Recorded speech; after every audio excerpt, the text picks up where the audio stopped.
Hey, dude, this dog like stinks, man. Okay, groomer, do something about it, man. 5, 4, 3, 2, 1, 0. All engine running. Liftoff. We have a liftoff. Hey, all you pet stylists. You found the GroomPod. Welcome to our virtual salon. My name is Susie, and I'm your host. I'm a mobile groomer from Seattle, Washington, and anyone who knows me will tell you I love to talk, especially about my job. One of my favorite people to talk to is my friend and mentor and co-star of the show, Miss Barbara Bird. Yo, girlfriend, what's up today? What's up today it is a glorious day here in the Northwest. We're having a lovely Indian summer. Welcome to episode 349 of the GroomPod, recorded on September 25th, 2022 in Snohomish, Washington and Tucson, Arizona. This podcast is brought to you by our kind sponsors, Best Shot, Show Season, Evolution Shears, Groomore, and Stasco, and you guys through our website where we have our donation button and our Patreon button. This week on the GroomPod, we're going to talk aromatherapy and propylene glycol. If you're looking for a software solution for your shop, mobile, or house call, Groomore is it. It has online booking and online forms and intake or matted dog forms, payment processing, reminders and wait lists, inventory, routing, calendar, and QuickBooks syncs, and most importantly, 24-hour service. And they've given us a great offer. You can switch over to Groomore and try it for 2 months at half off. Just put in the code GroomPod. Barbara, did you see that Groomania Groom Team third place win this? Well, it's third place. Is it a win? If it's third place, or third place medal, I guess it is a win. There were 18 different countries and we were third. That's pretty exciting. It was very exciting, and it was all Jody Murphy doing it live on her phone. What an undertaking. We're so indebted to her for sharing the World Groom. So Groomania and World Groom are two different events. The takeaway from Groomania was that Lindsay Dickin took third in her class for her Bichon. And so that was huge. And it was a beautiful, she just really knocks out those Bichons. And so that made me understand better why Lindsay has not retired from competing. It's because of the world team competition, particularly. I'm sure she enjoys all of it, but that is such a spectacle. It is so packed with energy and people and dogs, and they're so organized. And wow, to be like row after row after row of these groomers putting out these impeccably groomed dogs. How could you ever be a judge at World Groom? There were 18 countries, and you get the top 4 groomers in each country. That is the cream of the crop. I don't think it gets any better than that. If you've got all the points enough to make it to the top 4, to the travel team of your groom team in your nation, and then you get on that floor and you see the quality of work. Boy, do I suck. That's all I can say. Oh, I know. Even everyday grooming competition makes me feel like I suck. And you know what? Competition isn't for everybody. I don't have the nerves. I almost had a breakdown during my first certification when I certified in Denver on my Bichon. And he acted up terribly, the whole groom. And I had aromatherapy going. I had harnesses going. I had everything going. And he was so uncomfortable. He hated the flight. We almost had a crash. He hated the hotel room. He hated the whole fucking thing. And he made sure that I did too. And actually, after I passed, I cried and cried. I was just like, I was so tense. I just, I did better the second time I certified when I did the master groomer certification, and I did several dogs over a weekend, but I just don't think, not everybody is cut out for it. And the tension, real competition was so palatable.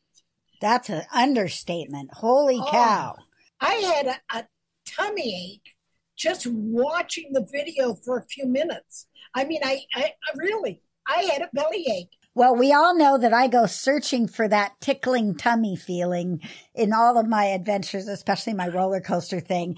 That's what I get when I'm up on stage competing. Mind you, I only compete in things where the grooming actually is not the primary focus. Like, for instance, rescue, where the grooming is the focus, but you've got a lot more leeway. You don't have to do it exactly. You can be a little more creative. Also creative before people started sculpting and airbrushing. I loved that. You know what? I don't like creative where it's at right now. Me either. You know, it's all sculpting faces and animals. You know, like I liked the transformational kind of thing. I liked the turning into another animal. Not the storyboard, because what we're getting now is a storyboard for a movie or a franchise or something. And it's all about color placement and that kind of stuff. And I love color. Oh, yeah. But the one a few years ago, Angela Company did one with, I think it was after her mother died or something. She did one with this reclining angel. Oh, yes. Alongside the dog. That was a piece of art. Yeah. That was something. But just these, storyboard. Cartoon frames And bands of color is just, it's getting old. I want something more transformational. I want something, I want to get out of that box. I want them to go to the next place, please. Whatever that's going to be. I like the performance being intertwined with the grooming. I like there to be an actual incorporation of the groom into the performance of the display that you do, you know, when you're out performing it for the audience. You know, the silly little song. Yes, the silly song or the poem or the light show or the belly dance there's been so many over the years. One of my favorite ones was our friend Sandy Blackburn. She did the 2 Clydesdale horses and she had her kids up there and the wagon. I love that. One of my favorite of all times. That was one of my favorite of all times too. First of all, it was a family thing. Secondly, it was a transformation into another animal and her detailing was great. And the overall presentation was just enchanting. Yes. Another one was when Dawn did the dragon. And she sculpted the scales into the dragon. She didn't sculpt the face in an animal. She sculpted the dog into a dragon and used color and texture and the background. She made an entire castle and they dressed up. It really enhanced the groom. It drew you in. It was so creative. And I totally appreciate the ability to sculpt. I can't sculpt. It's not my genre. I can letter. Like I can copy a font and letter a beautiful sign, but that's copying a font. I can't draw a horse, you know. Well, I can kind of draw a horse, but everyone looks exactly the same. And I really need it to have 4 legs, you know, and 2 ears. And it doesn't matter where I'm looking. I got to draw that 4th leg in there. I'm not a good artist. I am not. I'm a good performer though. So I enjoyed the performance. Me too. I like that combination of skills. And it's just kind of narrowed the whole thing down lately. It took me right out because I can't sculpt, even though I so enjoyed, and I know people like to watch me be silly up there. It was fun, but I'm out. I have to do rescue, and I like rescue because I can throw in a little color and some accoutrement when I do it, if I get the right dog. But it's hard. I mean, it fills up so fast, you can't get in. There's just only a finite amount of dogs and a finite amount of space, but I love competing. It is in my nature. It's in my bones. I think my cells like to compete with each other to see which ones grow faster. It's crazy. I cannot get out of it. You know, it spills over to the podcast. I'm so competitive with the podcast. It's just part of me. And the high that I get from the actual moment of competing while you're up there doing the competition. The adrenaline goes through the roof, and there's no other way to get that except for being up there and competing. The hard part, though, is when you get judged. Judging isn't always the easiest experience, but gymnastics taught me to be criticized, and I guess I do okay with it. I think I was about 60 years old before I could accept criticism. You know, I'm not telling you. I mean, I was so touchy. I was so sensitive. I can go back over my life and remember moments and moments when I just was crushed by criticism. Yeah, not so much me. You know, it really slowed down my music career. Well, people might wonder, how do you get to be on the Groom team? How do you get to be on the Groom team? It's a points thing. So you've got to compete in the Groom team approved shows, and there's only a certain number of those, and then they add up points, and there's a point scale, but it's all on the Groom Team USA website. So if you're curious about that and it's something you want to strive for, go and read all the rules and all the information up there and take a look at the Hall of Fame and check out the statistics and stuff if that's what you're into. I mean, it really does elevate our profession quite a bit so that people get to see this stuff. Otherwise, you know what I noticed this week? Oh, wait, I should mention that England was first, Italy was second, USA was third, Greece was fourth, and Sweden was fifth, and Spain was sixth. There you go. Canada wasn't even on the map. No, they didn't get up there. And now our friend Nadia Bongelli was grooming for Canada, I believe. Yes, she didn't get up there. Darn it! Darn! And she did, and she competed with her Bedlington in Romania and didn't place, but she did a nice job. Yeah, and it's her first time there. Cool. I mean, it's got to be overwhelming. You know, it's got to be.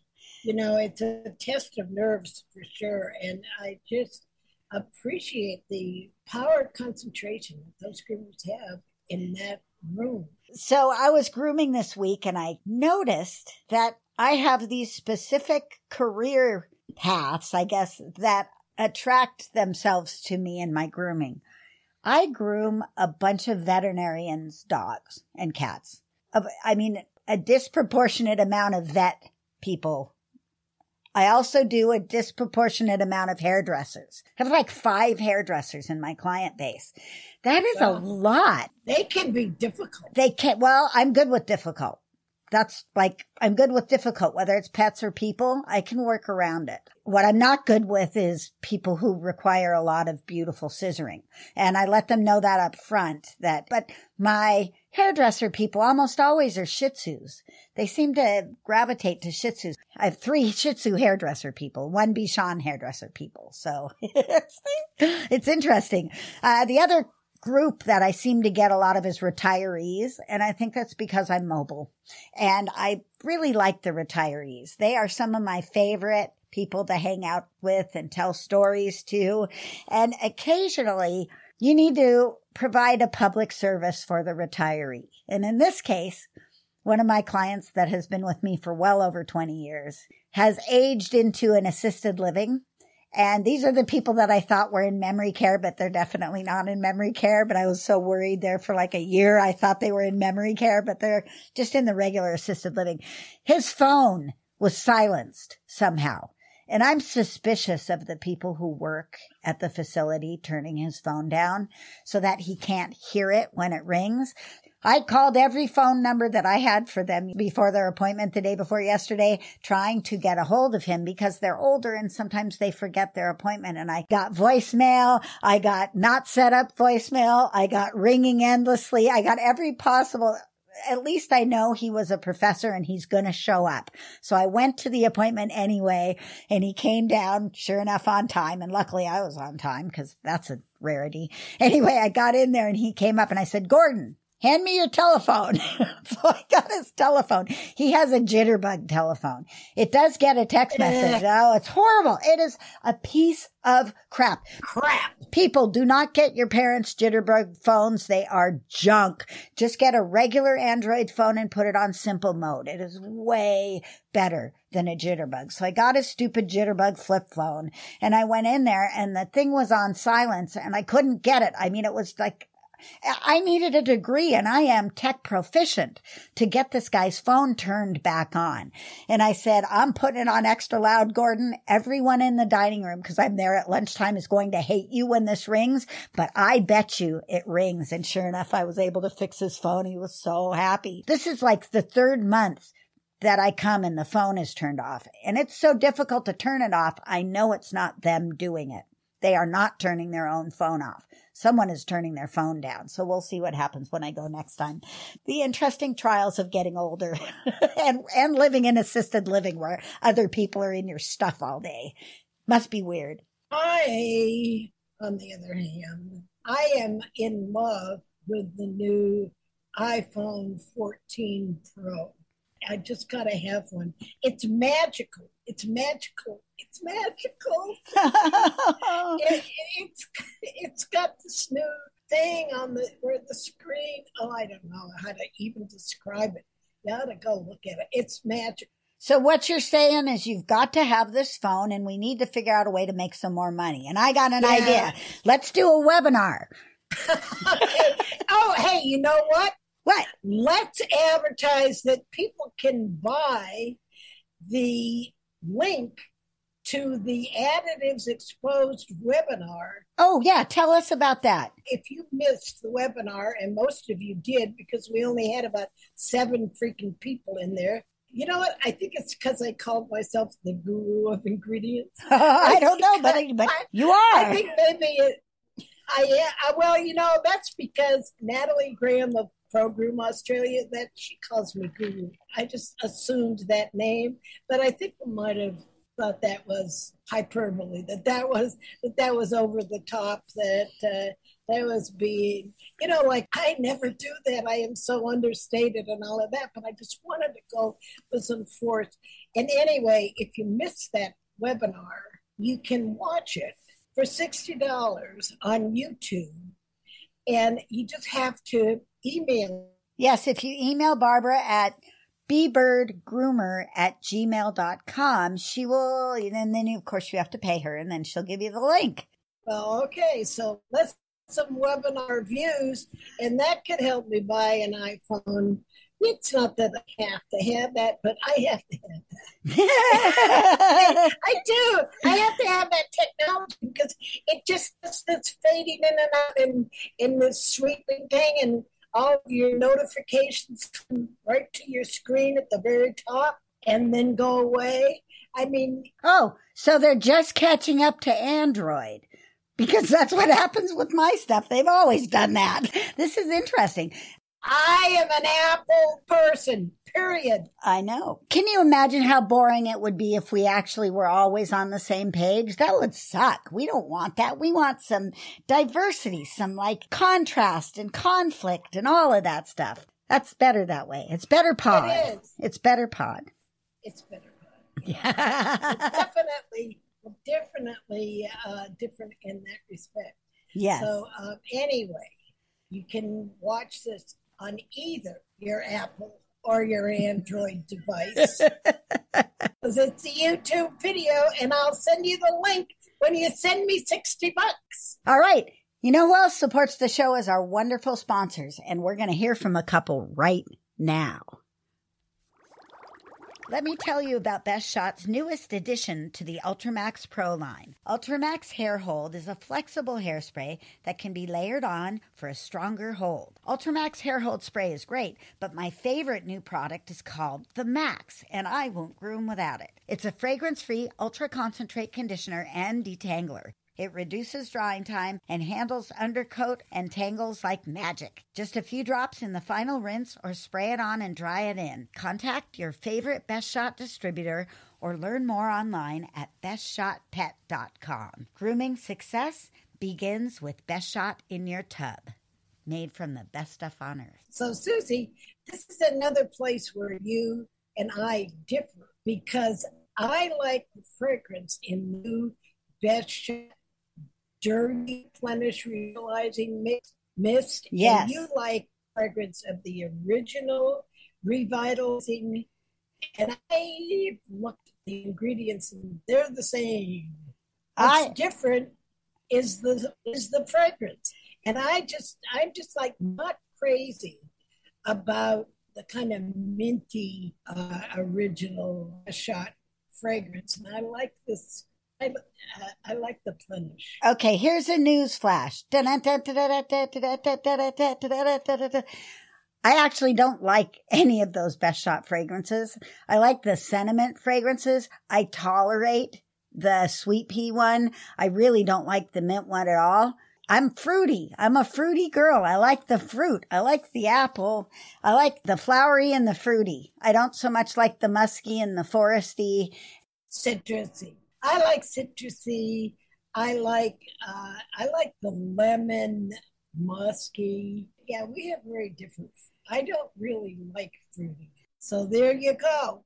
I don't like fruity except in guys. I like fruity guys. And on that note, did you know that Stasco has come out with a couple of new products? First, there is the Stasco Oatmeal Protein Conditioner. This conditioner provides exceptional body and manageability and super shiny finishes. And it has a wonderful apple scent that I love. Great in the recirculator, too. And they have a new matching protein conditioning spray, dematting, anti-static conditioning, and finishing all in one, just like the original Stasco spray, but with that delicious apple fragrance. Look for these new products at trade shows and your favorite distributors like Cascade Grooming Supplies.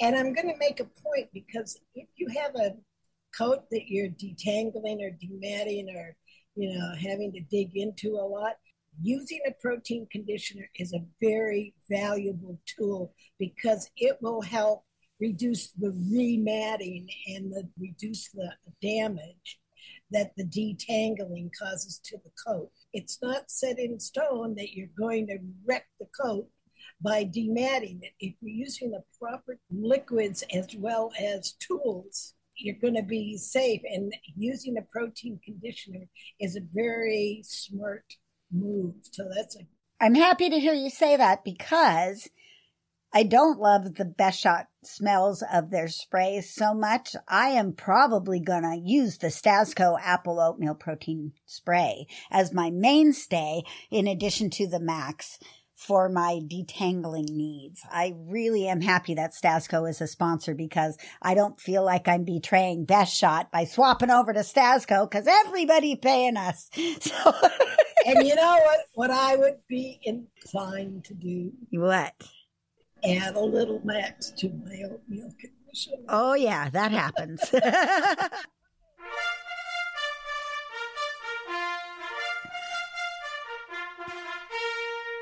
Ready, groomers? Here comes our first appointment. You may not consider yourself or want to state that you are the guru, but I certainly consider you the guru in a bunch of different areas. Obviously, I've dragged you onto this podcast because I think that, but I want to talk about one of these areas, and that is aromatherapy and how to use it in the shop, and what options we have out there that are commercially produced, perhaps even made by you, that we can use on a daily basis to make our grooming and our groomers feel more calm and happy. And this is part of the woo-woo tools.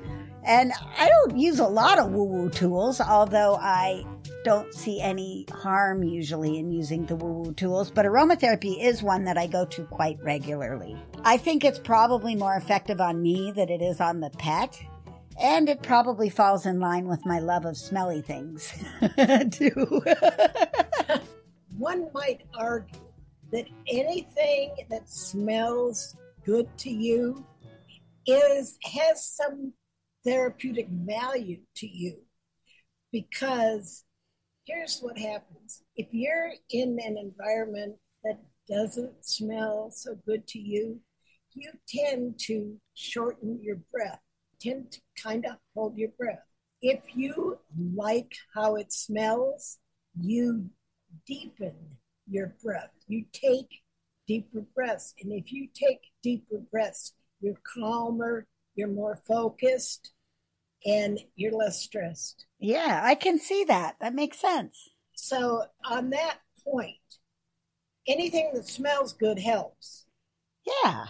But, synthetic fragrances do not have the established calming, sedative, etc. values that essential oils have been kind of studied to a degree, not thoroughly.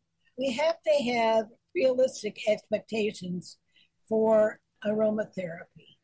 Aromatherapy works, but you have to use it in a clean environment, a calm environment. If you have a hectic environment where there's yelling or somebody shouting at the dogs and dogs barking, or a lot of noise going on, a lot of dryer noise going on, a lot of back and forth and all of that scurrying around, and it's unsettled, it's going to be beyond the scope of what aromatherapy misting can do. A little like using CBD. When you use CBD on the pets, especially if you've preloaded them up a little bit and they've got it in their system, if you're in a calm environment, they'll come in and they'll be like, oh, this is so fabulous. But the minute that it starts to accelerate in the neighborhood, like the noise goes higher and the stress level goes up and you start to do things the dog doesn't like, it's going to break right through that CBD, and that CBD isn't probably going to help an awful lot. Is that kind of like that? See, it is kind of like that. It has to have a clean palate to work, but it will help keep the environment calm if your intention is to have a calm environment. You have to work with the aromatherapy in order for it to work. And I think that my friend Melissa Contadina, who specializes now in this, is going to agree with that. The Oily Groomer. The Oily Groomer. I just want to talk a little bit about 3 of my favorite show season blends that I created back in I think it was 06, or maybe even before then. I created these, I decided after I fooled around with it for a while and I thought that it was helpful, I said, you know what, why not create a product that can help other groomers so that they don't have to go, because not everybody's going to create the blend like I might. And some aromatherapies aren't really good to use. That's right. Yeah. I know. I just criticized, I don't know if anybody saw it, but I just criticized an essential oil skin blend on the shampoos group. Oh, I missed that. It had plug bud oil in it, which is it's not recommended for use on animals. It Oops. Peppermint oil, which can be irritating. It just wasn't right.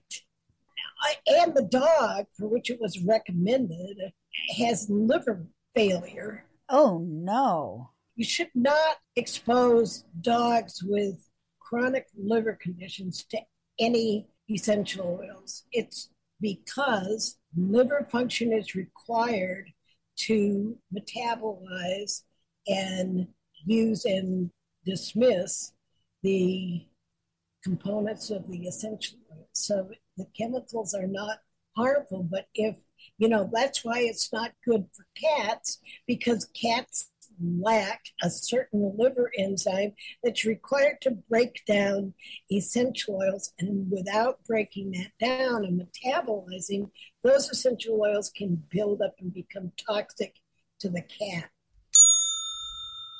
Important point. Yes, that right? gets a ding. Right. Yep. Okay, so let's talk a little bit about Mellow Pet, because that was my first one. Cool. I can close my eyes and smell Mellow Pet. I know what it smells like so well. It's a lavender-based product, lavender and orange. Orange is very sunny and happy, and that's why I use it. Lavender, well, it's lavender. I think everybody's first blend is based on lavender, right? Yes. So lavender, orange, and then the secret sedative, vetiver. Vetiver will put everybody to sleep. And in fact, when I made Mellow Pet, I was still teaching hand drumming to women. And I had a class going, or maybe it was a rehearsal of my Mama Ritmo group that I had at that time. And you know what? I diffused the Mellow Pet kind of heavily in the room. Yeah. And my class all just spaced out.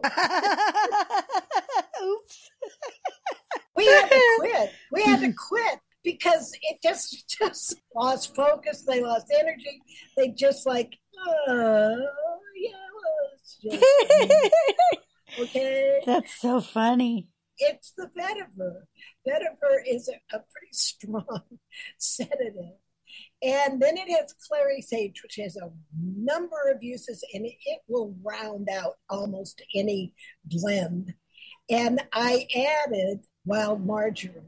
Now, in the last 3 years, I made one change, and that was I added copaiba. Oh, you just like saying copaiba. No, wait, that's me. I like saying copaiba. I like to say copaiba because that's the way they say it in Brazil. Excuse me. Oh, yes. So they don't say copaiba. They say copaiba. Copaiba. I mean, Brazilians going to put some rhythm in it. Indeed. Copaiba, like cuss that sucker. So if I had discovered copaiba back in 2006, I would have included it in Mellow Pet, and I probably wouldn't have had the wild marjoram. It would have just been a more major component. But I did convince Sandy to let me add it to the Mellow Pet in the last couple of years, and it's still there. And copaiba, one of the reasons that I like it is that it has chemical component similar to CBD oil. Aha. Aha. So it has another kind of established sedative value. So that was Mellow Pet. Then I realized that some people don't want a lavender-based calming blend. And so I made Home Alone, which I called an anti-anxiety blend, and especially useful for dogs that were having separation anxiety. I said, that's marketing. But the thing about the Home Alone are that the working elements, it's a petitgrain base or petite grain base, which it's just a light citrus option. But it was just the base. That doesn't have a lot of therapeutic value. But what has the main, kind of calming value is the amorous and the ginger lily. Ginger lily, I discovered somewhere along the line early on, is used widely, not wildly, but widely. Get dentures, you'll know about this. widely used in India. And so I tried it, and it worked well. I put some lavender in there, but as the final ingredient or the least ingredient, lavender always helps to round out the blend. It just kind of softens everything and doesn't have to smell like lavender when it has lavender in it. So that's that one. Home Alone is not a lavender base, but it has some alternative sedative essential oils in there to help calm. Healthy Home was the next one that I did because of flu season and wanting to have a way of kind of purifying the air in the environment. And that became a little bit more valuable when we get to COVID. Yes. Now, I'm not going to claim that it kills COVID virus, but it does contain Ravensara, which is the most potent antiviral essential oil that's out there. So it does have a good shot at helping keep your premises healthy, helping health. And it's also this blend, which is a lemon base, and it's got lemon, lavender, bergamot, which is used a lot in perfumery, and a dash of geranium, which is a lovely flowery kind of scent.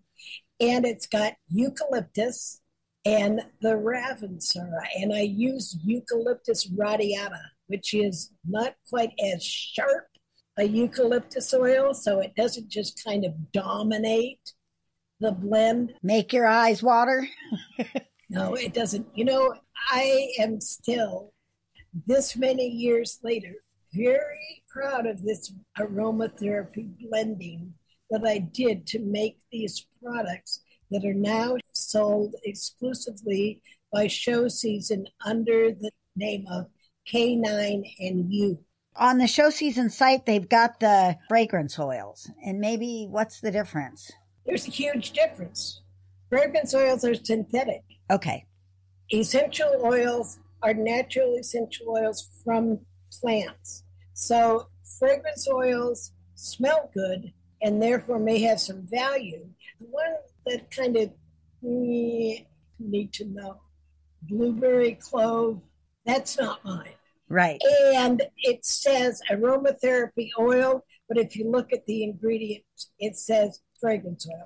There is blueberry, strawberry, cranberry. Berries don't make oils. You cannot distill blueberries and get blueberry oil. It's a fragrance oil. Blueberry is almost always a fragrance oil. And clove, I have a dispute about that. I just don't like the use of clove. And so I'm glad that blueberry clove is a fragrance oil, because I really don't think a clove oil is safe for animals. And I use a diffuser, an ultrasonic diffuser when I'm using these oils, but sometimes I don't have the ability to plug the diffuser in or a place to set it. So then I'll just take a few drops and clip it on the end of my grooming post on a paper towel. Also, sometimes I'll put it on my watch band because that's really close to the dog's face, but not on the face. Trader Joe's, for Christmas, they had these decorative things that were like made of little different colored wool balls. So I took the wool balls and put them on like a string? Made a garland out of them? Yeah, I just zip ties. Oh, very good. I just ran a zip tie through them and put them on the zip tie and put that around my grooming pole or here and there.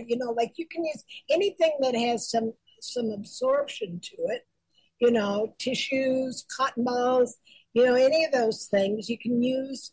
And for in the cage, we have this froggy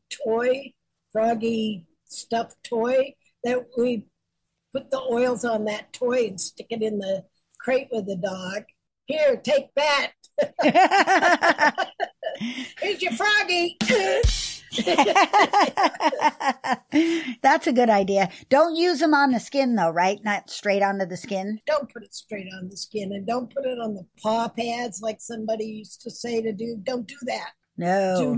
You do not use essential oils on the animal directly without diluting to 1 or 2% max with a vegetable oil carrier.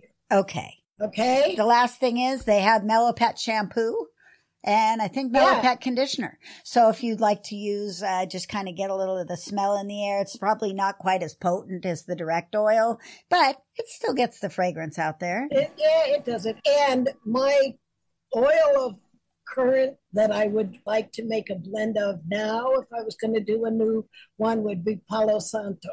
Oh, what's that? Palo Santo is from Brazil, and they use the wood to make incense, to do spiritual cleaning. So it cleans the spirit and calms the mind, or calms the mind and or calms the spirit and cleans the mind. Yes. I don't know, it cleans you up. All right. It's just like, yes. And I find it has calming benefits, and it smells really kind of exotic and cool. Just now I was thinking, I'd like to do some Palo Santo and white grapefruit. Ooh, that sounds intriguing. I liked white grapefruit. Okay, so Palo Santo is my new thing, and maybe someday I'll make a blend with it. Okay? Okay, if you want to find this stuff, it's at showseasongrooming.com, and let's take a break. Chris Bear Anthony here, visiting the GroomPod.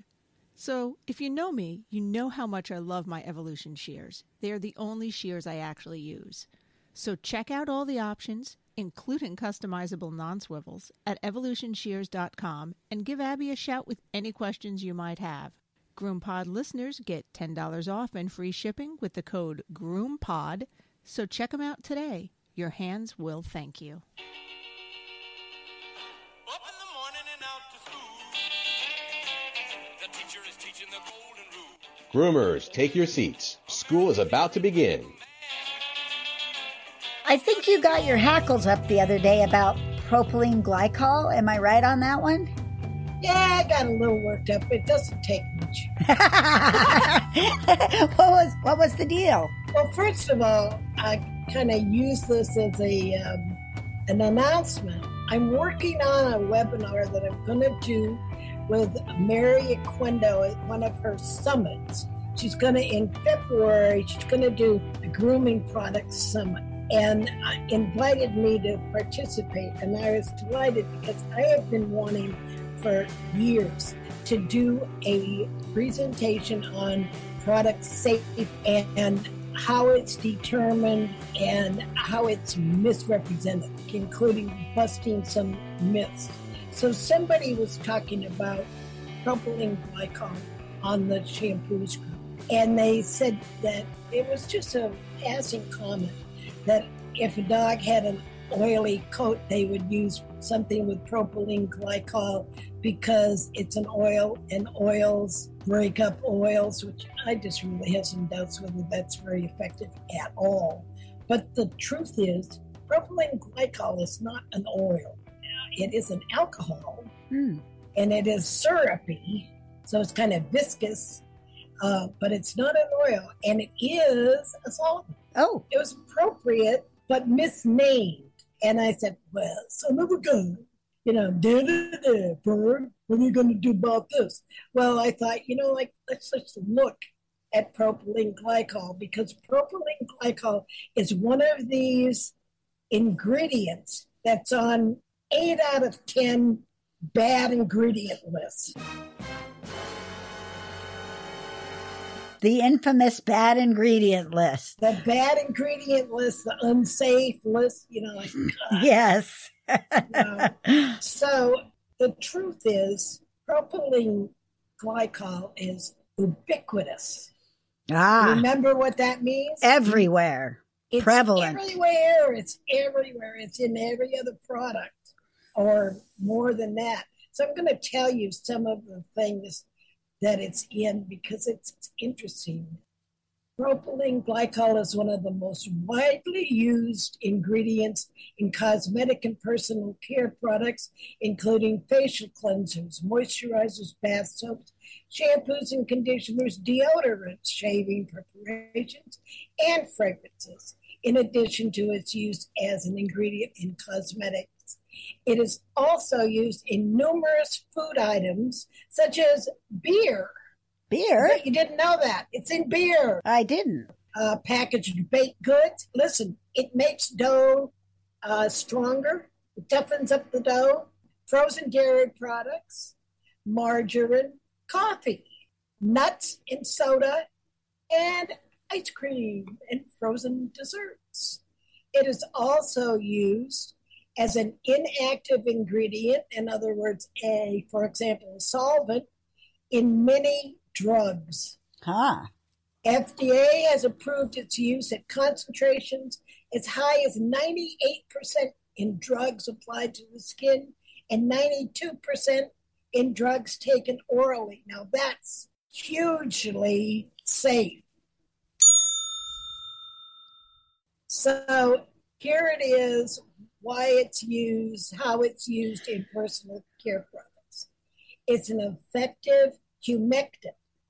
So it's a humectant like glycerin that attracts and holds moisture to the skin or hair, except that it doesn't evaporate as fast as glycerin. It holds more water than glycerin, and it doesn't evaporate. And so it's a very effective humectant. It's a solvent for fragrances and for preservatives in a formula. It can be used as an emulsifier because it solubilizes. It's a solvent. It dissolves stuff. So it helps to keep things mixed evenly throughout a product, right? Right. It's can be used as emulsifier or co-surfactant. It is used as a solvent for pigments in cosmetics, like makeup and stuff, okay? And it can be used as a preservative or a preservative enhancer because it has antifungal and antimicrobial properties. It's frequently used in deodorants and antiperspirants for that reason. It's found in hand cleansers and disinfectant gels. It's a common additive in shaving cream.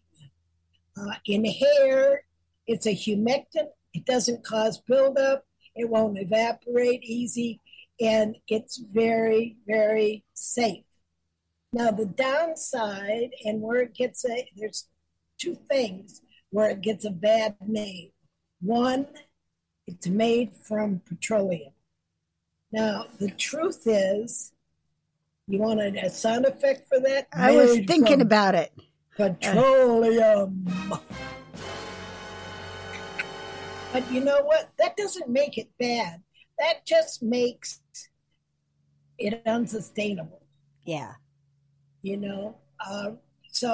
And unsustainable is kind of undesirable, but it's not harmful. Made from petroleum does not make something toxic, causing cancer or, anything. It's just unsustainable. Okay. Okay? Got that? Got it. So the other thing, it's used in antifreeze. Oh, it's that stuff. But what we need to know is that that's not necessarily a bad thing. It's used as a safer, less toxic ingredient in antifreeze. The toxic ingredient in antifreeze that kills our pets if they drink it is ethylene glycol. Propylene glycol is the most safe of the entire glycol family. Got it? Got it. And that is important that we're using that for our antifreeze now. But what propylene glycol does is that it's simply a scientific term to describe the lowering or depression of the freezing point of a liquid. It just makes it harder to freeze. Yeah, so that's actually a good thing in shampoos and conditioners, right? Sure, definitely. Especially if you're living in snow country in the wintertime. If you've got propylene glycol in that product, it's going to be less likely to freeze and separate out and get messed up than without it. So it's just used to alarm. It's fear-mongering. It's just fear-mongering, because people associate antifreeze with poison killing of their pets, whereas it's not the propylene glycol that does it. It's the ethylene glycol in antifreeze that is toxic, okay? Yeah, ethylene glycol is... Oh, Patty! Yes, it is. Well, I'm glad you cleared that up because it's in every preservative bundle. Yeah, it's just so common. But here's one other thing. Is it an allergen? Oh. The truth is there are some people that are allergic to propylene glycol. Not me. Everything. Well, maybe I'm allergic to propylene glycol. But actual allergic reaction to propylene glycol in cosmetic and personal care products is very rare because there's not enough in there. Right. Tiny amounts. Allergic reactions have occurred, but it's unlikely. So it's possible, but it can happen, but it is unlikely to happen. It is usually used in hair and skincare products that are below the level of which it's going to cause an allergic reaction. Something that people need to keep straight is that not allergies are like peanut allergies. Peanut allergies are so horrible because even if food is prepared in a facility that uses peanuts and some other things, it can get into enough to cause a kid to have an anaphylactic death-defying Or not defying. or not defying a horror can kill a kid. Yeah. So We don't want that. peanut allergies, it just takes a whiff.